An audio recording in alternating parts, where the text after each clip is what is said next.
혹시 들깨가루 그냥 국에만 넣어 드십니까? 60세 이후에는 그렇게 드시면 절반은 손해입니다. 들깨가루에 이것 하나만 넣으면 막힌 혈관이 풀리고 배 둘레가 달라지는 변화가 시작됩니다. 특히 요즘 들어 배만 점점 앞으로 나오거나 옷이 얇아지는 계절이 다가오면서 배 둘레가 더 신경 쓰이기 시작하셨다면 오늘 이야기를 끝까지 들어보셔야 합니다. 들깨가루는 그냥 먹으면 고소한 양념일 뿐입니다. 하지만 특정 재료 3가지만 만나면 혈관을 청소하고 내장 지방을 줄이는 완전히 다른 음식이 됩니다. 68세 박희자 어르신 이야기를 먼저 드리겠습니다. 어르신은 해마다 배가 조금씩 나오기 시작하면서 어느 순간부터는 바지 단추를 잠그는 것조차 점점 불편해졌다고 하셨습니다. 허리를 숙여 양말을 신을 때도 숨이 차는 일이 잦아졌다고 하셨습니다. 어느 날 손주와 함께 사진을 찍다가 조금 마음이 상하는 말을 들으셨다고 합니다.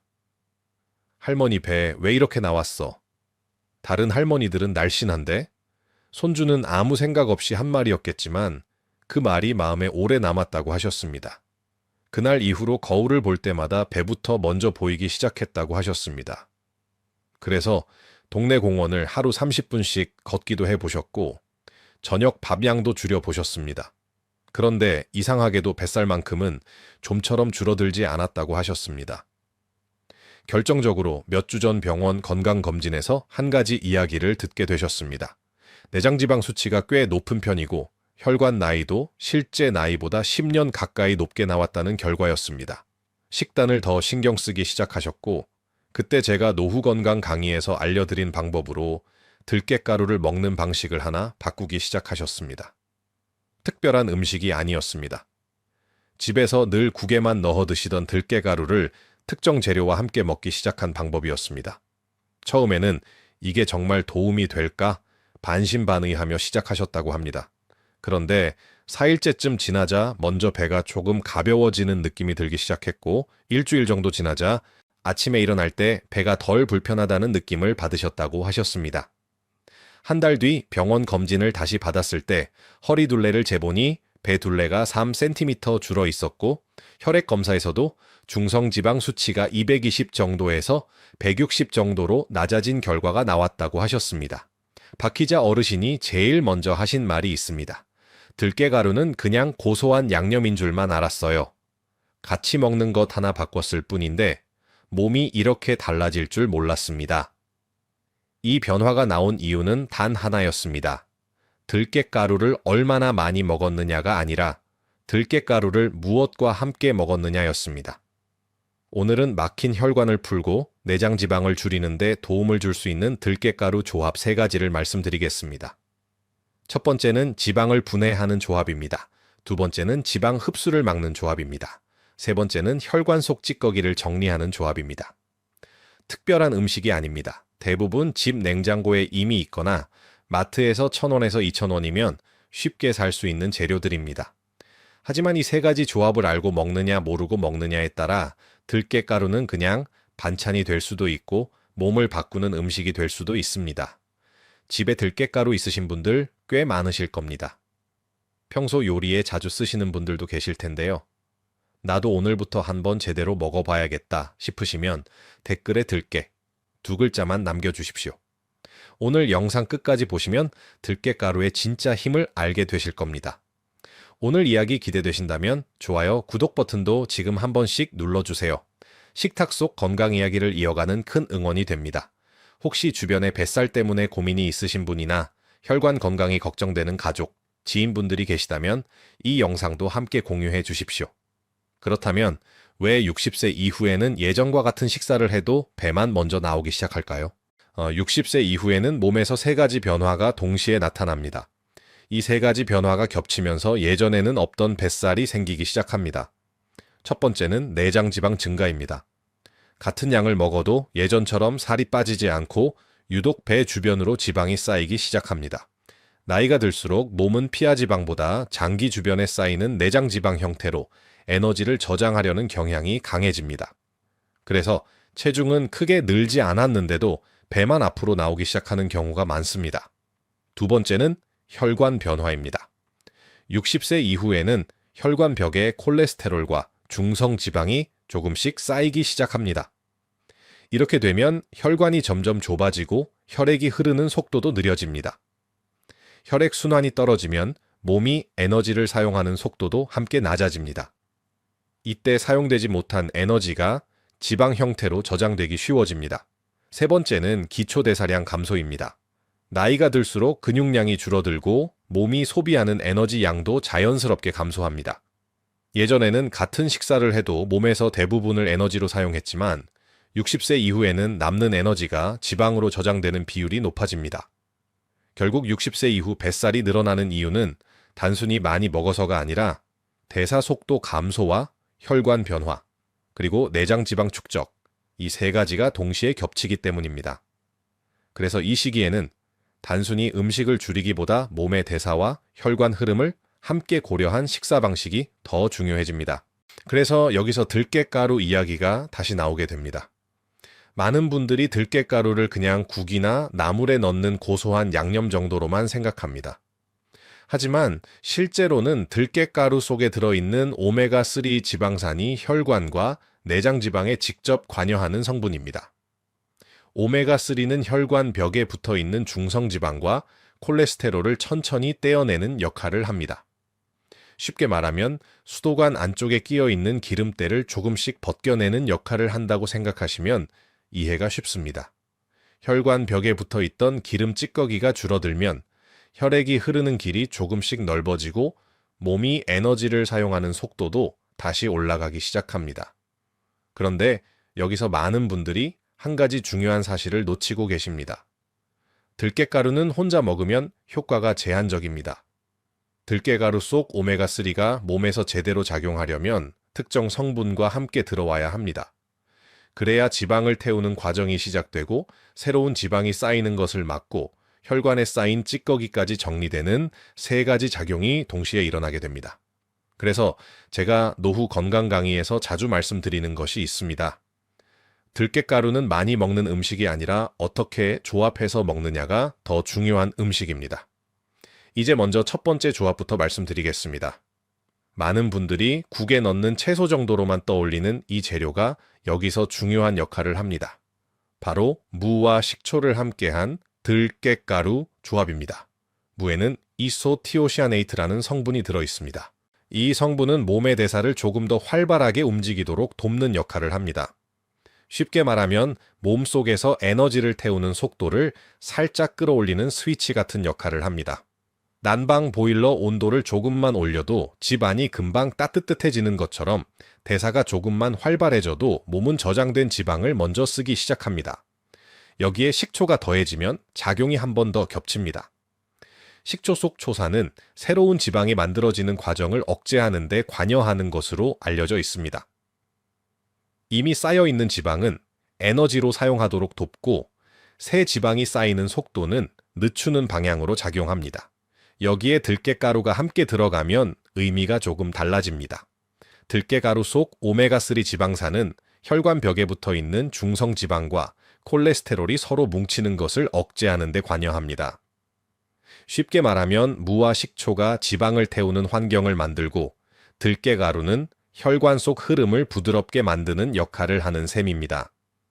혈관을 수도관에 비유하면 이해가 쉽습니다. 오래된 수도관 안쪽에 기름때가 끼면 물길이 점점 좁아지듯이 혈관도 지방이 쌓이면 흐름이 느려집니다. 그런데 들깨가루 속 오메가3는 이 기름 성분이 더 달라붙는 것을 막고 혈관 흐름을 조금 더 부드럽게 움직이도록 돕는 역할을 합니다. 그래서 이 조합을 드시는 분들 가운데는 건강검진에서 중성지방 수치가 내려갔다고 이야기하는 분들도 있습니다. 그리고 많은 분들이 먼저 느끼는 변화가 배가 가벼워졌다는 느낌입니다. 방법도 복잡하지 않습니다. 무 약 200g 정도를 준비해 성냥개비 굵기로 채 썹니다. 여기에 식초 2큰술과 꿀 1큰술을 넣어 가볍게 버무린 뒤 약 10분 정도 두면 무에서 수분이 조금 올라옵니다. 이때 들깨가루를 3큰술 정도 넉넉히 넣어 다시 한번 섞어주면 됩니다. 점심이나 저녁 반찬으로 함께 드시면 충분합니다. 너무 오래 절이면 무의 식감이 물러질 수 있으니 10분에서 15분 정도만 두는 것이 좋습니다. 두 번째 조합은 양배추와 들깨가루 조합입니다. 많은 분들이 뱃살을 줄이려면 무조건 지방을 태워야 한다고 생각하십니다. 하지만 실제로는 지방이 몸에 들어오는 양을 줄이는 것도 중요합니다. 바로 이 역할을 양배추가 합니다. 양배추에는 식이섬유가 풍부하게 들어 있습니다. 이 식이섬유는 장 속에서 담즙과 결합하는 성질이 있습니다. 담즙은 지방을 분해하고 흡수하도록 돕는 역할을 하는데 식이섬유가 담즙을 붙잡아 버리면 지방이 흡수되는 양이 자연스럽게 줄어들게 됩니다. 이 과정에서 콜레스테롤 일부가 몸 밖으로 함께 배출되기 때문에 혈관에 쌓이는 지방 부담도 줄어드는 방향으로 이어질 수 있습니다. 쉽게 말하면 기름진 음식을 먹었을 때 양배추 속 섬유질이 장 속에서 작은 빗자루처럼 움직이며 지방과 콜레스테롤 일부를 밖으로 끌고 나가는 역할을 한다고 이해하시면 됩니다. 여기에 들깨가루가 더해지면 몸이 느끼는 포만감이 조금 달라집니다. 들깨가루 속 좋은 지방이 포만감을 오래 유지하도록 돕기 때문에 식사 후 간식을 찾는 횟수가 줄어드는 경우가 많습니다. 자연스럽게 탄수화물 섭취가 줄어들고 뱃살이 쌓이는 환경도 함께 줄어들게 됩니다. 이 조합은 양배추를 살짝 익혀 먹는 것이 좋습니다. 양배추 4장 정도를 준비해 찜기에 약 5분 정도 찌거나 끓는 물에 3분 정도 데쳐 부드럽게 만들어줍니다. 소스는 들깨가루 2큰술의 꿀, 1큰술, 된장 반 큰술을 넣고 물 1큰술을 더해 섞어줍니다. 이렇게 만든 들가의 소스에 양배추를 찍어 드시면 됩니다. 특히 아침 식사 전에 조금 드시면 포만감이 오래 유지되는 분들이 많습니다. 세 번째 조합은 미역과 들깨가루 조합입니다. 미역은 흔히 국 재료 정도로만 생각하기 쉽지만 혈관 건강과 관련해 자주 이야기되는 성분들이 들어 있습니다. 대표적인 것이 알긴산입니다. 알긴산은 장에서 나트륨과 일부 지방 성분을 흡착해 몸 밖으로 배출되는 과정에 관여하는 것으로 알려져 있습니다. 그래서 미역을 꾸준히 드시는 분들 가운데는 혈압 관리에 도움이 되었다고 말하는 경우도 있습니다. 또 하나 주목되는 성분이 후코잔틴입니다. 이 성분은 해조류에 들어있는 성분으로 체내 지방 대사와 관련된 연구에서 자주 언급되는 물질입니다. 특히 내장 지방과 관련된 대사 과정에 관여하는 것으로 알려져 있어 관심을 받는 성분입니다. 여기에 들깨가루가 더해지면 지용성 성분의 흡수율이 조금 더 높아질 수 있습니다. 미역 속 일부 성분은 기름과 함께 있을 때 몸에서 이용되는 비율이 높아지는 특성이 있기 때문입니다. 미역국을 끓일 때 들깨가루를 마지막에 넣는 것이 좋습니다. 마른 미역 약 20g 정도를 물에 불린 뒤 냄비에 물 4컵 정도를 넣고 끓입니다. 미역을 넣고 약 10분 정도 끓인 뒤 국간장 1큰술로 간을 맞추고 마지막에 들깨가루 3큰술을 넣어 한 번만 가볍게 저어주면 됩니다. 들깨가루 속 오메가3는 열에 오래 노출되면 산화될 수 있기 때문에 불을 끄기 직전에 넣는 것이 좋습니다. 이 3가지 조합은 역할이 조금씩 다릅니다. 무와 식초 조합은 몸이 지방을 쓰기 쉬운 상태를 만들고 양배추 조합은 지방이 몸으로 들어오는 양을 줄이는 쪽으로 작용합니다. 그리고 미역 조합은 혈관 속 흐름을 조금 더 부드럽게 만드는 역할을 합니다. 이 3가지가 겹치면 몸에서는 지방이 새로 쌓이는 속도는 줄어들고 이미 쌓여있던 지방은 조금씩 쓰이기 시작합니다. 그래서 많은 분들이 먼저 느끼는 변화가 바로 배가 조금 가벼워진 느낌입니다. 여기까지 들으시면서 이 정도면 한번 해볼 수 있겠다 이런 느낌 드셨을 겁니다. 하지만 아무리 좋은 정보도 머리로만 알고 있으면 몸은 절대 달라지지 않습니다. 그래서 쉽게 시작할 수 있도록 제가 박희자 어르신께도 알려드렸던 하루 실천표를 지금 공개해 보겠습니다. 복잡한 식단이 아닙니다. 특별한 재료가 필요한 것도 아닙니다. 집에서 늘 먹던 식재료를 조합만 바꾸는 방법입니다. 박희자 어르신은 아침 식사 때 밥 1공기에 들깨미역국 1그릇을 같이 드셨습니다. 특별한 건강식이 아니라 평소 드시던 아침 밥상에 들가의 미역국 1그릇을 더한 정도였습니다.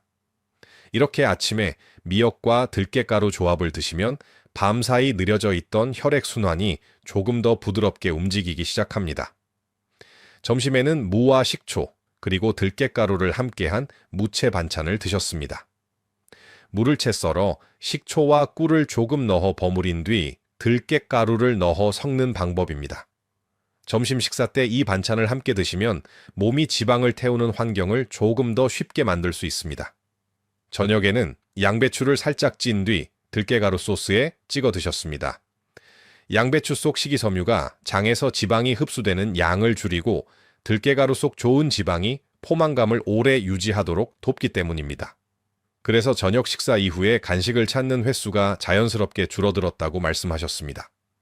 이렇게 하루 식탁에서 3번의 조합을 번갈아 드셨을 뿐인데 박희자 어르신은 한 달 뒤 허리둘레가 3cm 줄어 있었고 중성지방 수치도 이전보다 낮아진 결과를 확인하셨습니다. 특별한 약을 드신 것도 아니었고 갑자기 운동량을 크게 늘린 것도 아니었습니다. 식탁에서 조합 하나만 바뀌었을 뿐이었습니다. 노후 건강 강연을 하다 보면 많은 분들이 이런 질문을 하십니다. 선생님, 정말 며칠만 해도 몸이 달라질 수 있습니까? 제가 현장에서 늘 드리는 대답이 있습니다. 몸은 생각보다 빨리 반응합니다. 물론 하루 이틀 만에 눈에 보이는 변화가 나타나는 것은 아닙니다. 하지만 보통 이 조합을 시작하면 이틀에서 3일 정도 지나면서 먼저 배가 가벼워졌다는 느낌을 이야기하는 분들이 많습니다. 장 속에 머물러 있던 노폐물이 배출되면서 배가 덜 더부룩해지기 때문입니다. 4일이나 5일 정도 지나면 손발이 조금 따뜻해졌다고 말씀하시는 분들도 있습니다. 혈액순환이 조금 더 부드러워지면서 몸이 차가운 느낌이 줄어드는 경우가 있기 때문입니다. 그리고 일주일 정도 지나면 바지를 입을 때 배가 덜 눌린다는 이야기를 하는 분들도 있습니다. 체중이 크게 줄지 않았는데도 허리둘레가 먼저 달라졌다고 느끼는 이유가 바로 이런 변화 때문입니다. 그래서 저는 강연에서 항상 같은 말을 드립니다. 몸은 갑자기 바뀌지 않습니다. 하지만 식탁 위 작은 습관이 바뀌기 시작하면 몸도 그 방향으로 천천히 움직이기 시작합니다. 들깨가루 한 숟가락이 단순한 양념으로 끝날 수도 있지만 어떤 재료와 함께 먹느냐에 따라 몸의 흐름을 바꾸는 시작점이 될 수도 있습니다. 중요한 것은 완벽하게 하려는 것이 아니라 지금 식탁에서 한 가지 조합을 바꾸는 것입니다. 그 작은 변화가 쌓이면서 몸은 생각보다 빠르게 반응하기 시작합니다. 하지만 여기서 한 가지 더 기억하셔야 할 부분이 있습니다. 몸에 좋은 음식도 상황에 따라 조절이 필요합니다. 먼저 위장이 약하신 분들은 식초를 너무 강하게 드시면 속이 쓰릴 수 있습니다. 이런 경우에는 식초 양을 절반 정도로 줄이거나 식후에 드시는 것이 좋습니다. 양배추 역시 식이섬유가 많은 채소이기 때문에 위가 예민한 분들은 처음부터 많은 양을 드시기보다 조금씩 늘려가는 것이 좋습니다. 그리고 미역은 칼륨이 많은 식재료이기 때문에 신장 기능이 약한 분들은 양을 줄이거나 드시는 횟수를 조절하는 것이 좋습니다. 또 한 가지 많은 분들이 놓치는 부분이 있습니다. 들깨가루는 보관 방법이 중요합니다. 들깨가루에는 오메가3가 많이 들어있는데 이 성분은 공기와 열에 오래 노출되면 쉽게 산화될 수 있습니다. 그래서 들깨가루를 개봉한 뒤에는 냉장 보관보다는 밀폐 용기에 담아 냉동 보관하는 것이 좋습니다. 냉동실에 보관하면 산화를 늦출 수 있고 고소한 맛도 더 오래 유지할 수 있습니다. 그리고 사용할 때는 필요한 만큼만 꺼내 바로 사용하는 것이 좋습니다. 들깨가루에서 비린 냄새가 나거나 고소한 향이 사라졌다면 이미 산화가 진행된 경우일 수 있으니 새 것으로 바꾸는 것이 좋습니다. 그래서 들깨가루를 드실 때는 양도 중요하지만 보관과 사용 방법도 함께 신경 쓰는 것이 좋습니다. 이렇게만 관리해도 들깨가루 속 좋은 지방 성분을 훨씬 안정적으로 드실 수 있습니다. 그리고 여기서 한 가지 더 말씀드리고 싶은 부분이 있습니다. 많은 분들이 건강을 위해 새로운 음식을 찾으려고 합니다. 하지만 실제로 몸을 바꾸는 변화는 멀리 있는 특별한 음식이 아니라 늘 먹던 식재료를 어떻게 먹느냐에서 시작되는 경우가 많습니다. 들깨가루도 마찬가지입니다. 들깨가루는 오래전부터 우리 식탁에 있던 재료입니다. 하지만 대부분은 국이나 나물에 넣는 고소한 양념 정도로만 생각하고 지나가 버립니다. 그런데 어떤 재료와 함께 먹느냐에 따라 들깨가루는 몸의 흐름을 조금씩 바꾸는 식재료가 되기도 합니다. 노후 건강 강연을 하다 보면 이런 이야기를 자주 듣습니다. 선생님, 건강을 위해 무엇을 새로 먹어야 합니까? 그런데 사실은 새로 먹을 것을 찾기보다 지금 식탁에 있는 재료를 어떻게 조합하느냐가 더 중요한 경우가 많습니다. 오늘 말씀드린 방법도 특별한 음식이 아닙니다. 냉장고에 있는 무, 양배추, 미역 같은 익숙한 식재료에 들깨가루 한 숟가락을 더하는 방법입니다. 이 작은 조합이 몸에서는 생각보다 큰 차이를 만들기도 합니다. 여기서 처음 이야기 드렸던 박희자 어르신 이야기를 다시 한번 떠올려 보겠습니다. 어르신도 처음에는 이게 정말 도움이 될까 하는 마음으로 시작하셨습니다. 특별한 보약을 드신 것도 아니었고 갑자기 운동을 늘린 것도 아니었습니다. 단지 식탁에서 들깨가루를 먹는 방법을 조금 바꾸기 시작했을 뿐이었습니다. 그 작은 변화가 쌓이면서 한 달 뒤에는 허리둘레가 3cm 줄어 있었고 중성 지방 수치도 이전보다 낮아진 결과를 확인하게 되셨습니다. 몸의 변화는 어느 날 갑자기 크게 나타나는 것이 아니라 이런 작은 신호로 먼저 시작되는 경우가 많기 때문입니다. 그래서 저는 간견을 마칠 때 항상 같은 말씀을 드립니다. 건강은 멀리서 찾는 것이 아니라 매일 반복되는 식탁에서 조금씩 만들어지는 것이라고 말입니다. 오늘 냉장고를 한번 떠올려 보십시오.